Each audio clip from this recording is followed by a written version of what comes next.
এ যেন জীবকে প্রশ্ন করছে যে জীব তুমি কাঁদো কেন? আমরা যে কাঁদি হরিবাসরে, যে কেন কাঁদি, এর উত্তরটা এখানে দেখুন সেই সখা কিভাবে দিচ্ছে, যে হে প্রাণবন্ধু, হে সখা, এই যে আয়ু বেলা একবার যদি ডুবে যায় আর তো উঠবে না।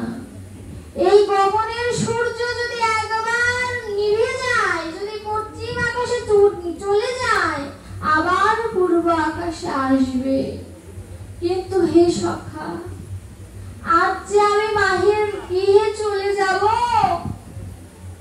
কাল যদি আর তোমার সাথে দেখা না হয়, তাই কাঁদি বন্ধু, যে আজ তো তোমাকে দর্শন করার সৌভাগ্য পেলাম, যদি কর্মফল সমাপ্ত হয়ে যায় বন্ধু, তোমার সাথে তো আর আমার দেখা হবে না। এজন্য আমাদের কথা জীবকে শিক্ষা দিচ্ছে, জানে জীব কাঁদো, কাঁদবে কেন জানো? যদি একবারে চোখ বন্ধ হয়ে যায় আর যদি চোখটা না খোলে, ঘুমাই তো বাবা আমরা সকলেই সকালের আশায়। অনেকের জীবনে কিন্তু আর এই সকাল আসে না। কত জনের, কত মানুষ, প্রিয় মানুষ হারিয়ে গিয়েছে ঘুমের মাঝে। এ যেন আমাদের কথা যে হে গোবিন্দ, একদিন তো আমাকেও চলে যেতে হবে। এমন কোন কর্ম করিনি প্রভু যে তোমার চরণ পাবো, কিন্তু যেদিন এই দেহে থেকে আত্মাকে বের করে নেবে, সেদিন দয়া করে একটু পার ঘাটে এসো প্রভু। তুমি ছাড়া বলো বন্ধু কে বা আছে মন? এই দাসীর জনম বিফল গেল, হওয়ার কথা ছিল তোমার চরণ, এই মনের ভিতরে স্মরণ। প্রভু ধরম করম তোমার ওই রাঙা চরণ, এই কথা তো মুখ দিয়ে বের হলো না। আমার এই হৃদয়ের মাঝে একটি মন্দির ছিল, সেই মন্দিরে তোমাকে ডাকার কথা ছিল প্রভু।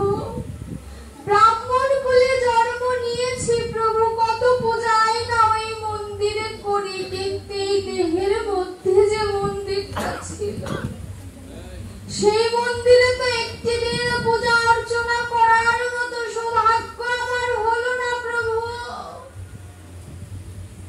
এই মন্দিরটা মার্জন করে যে তোমাকে স্থাপন করব, কি দিয়ে বাঁচব প্রভু? না নিলাম ভক্তের চরণ ধুলি, না নিলাম এই হৃদয়ের তোমার ভক্তি প্রেমে ভাবাবিত হয়ে নয়নের জল, কিছুই তো নিলাম না প্রভু। তোমায় যে পাবো, তোমায় যে ডাকবো, সেই ডাকার মতো যোগ্যতাই তো করে উঠতে পারলাম না প্রভু। তুমি কি আসবে না? এই অধমকে উদ্ধার করার জন্য কি তুমি আসবে না? এই দেহের মধ্যে তোমাকে আরতি করার কথা ছিল। আরতি শব্দের অর্থ তোমার প্রতি নিজের রতি উৎপন্ন করা, কিন্তু সেই আরতি, সেই পঞ্চপ্রদীপের যে আরতি, সেই দেহের মধ্যে তো আমি করতে পারলাম না। এই দেহ রথ থেকে তুমি যেদিন নেমে যাবে প্রভু, সেদিন সবাই আমাকে সেই শ্মশান ঘাটে ফেলে যাবে। তুমি কি সেদিন আমায় দেখবে না? সেদিন এত ভালোবাসা কই? সেদিন তো কেউ বলে না 2-3 দিন ঘরে রেখে দে, তখন অপবিত্র হয়ে যায়, তাড়াতাড়ি নিয়ে যাও। মানব জনমটা এমন জনম, যতদিন দেহের মধ্যে আত্মা থেকে গোবিন্দ থাকে, ততদিন এই দেহের মূল্য। যেদিন এই দেহে থেকে প্রাণ চলে যাবে, সেদিন এই দেহের কোনো মূল্য নেই। গোবিন্দ সখাদের মাধ্যমে জীবকে শিক্ষা দিলেন, ওরে জীব তুমিও দেখে নাও, একদিন তো তোমরাও মায়ের ঘরে চলে যাবে। এ কোন মায়ের ঘরে যাওয়ার কথা বললো? এ মা প্রকৃতি মা, অর্থাৎ প্রকৃতির সাথে মিশে যাবে। কত মা কত সন্তানের জন্য হাহাকার করে, যার সন্তান হারিয়েছে সে জানে। ভাগবতের মধ্যে ভগবান শ্রীকৃষ্ণ যখন সখাদের বলছিলেন মা বুঝে আমায় ডাকে, চল দাদা ঘরে ফিরে যায়।